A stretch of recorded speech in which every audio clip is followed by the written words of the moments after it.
మనుషుల దగ్గరికి వెళ్ళి కన్నీరు విడిచినాం, బంధువుల దగ్గర కన్నీరు విడిచినాం, స్నేహితుల దగ్గర కన్నీరు విడిచినాం, తెలిసిన వారి దగ్గరికి వెళ్ళి కన్నీరు విడిచినాం, తల్లిదండ్రుల దగ్గరికి వెళ్ళి కన్నీరు విడిచున్నాం, పిల్లల దగ్గర కన్నీరు విడిచున్నాం, ఎవరో నిన్ను ప్రేమిస్తున్నారని వారి దగ్గరికి వెళ్ళి కన్నీరు విడిచున్నాం. అంటాను, ఎవరి దగ్గర నువ్వు కన్నీరు విడిచినా ఆ కన్నీరు వ్యర్థమైపోయింది.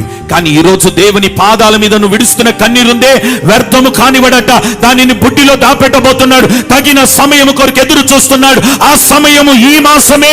ఈ మాసములోనే నీ కన్నీరు చూసి నీకు జవాబునిచ్చి నిన్ను ఆయన స్వస్థపరచబోతున్నాడు. ఇక మనుషుల దగ్గర కన్నీరు పెట్టడం ఆపేయి, బంధువుల దగ్గర కన్నీరు పెట్టడం ఆపేయి.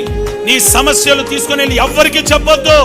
వాళ్ళ ముందు సంతోషంగా కనబడు, వాళ్ళ ముందు ఆనందంగా కనబడు. వాళ్ళు నిన్ను చూసి అసూయపడాలి. అన్యజనులు నీ గురించి చెప్పాల్సిన మాట ఏంటో తెలుసా? నువ్వు ధన్యుడివి.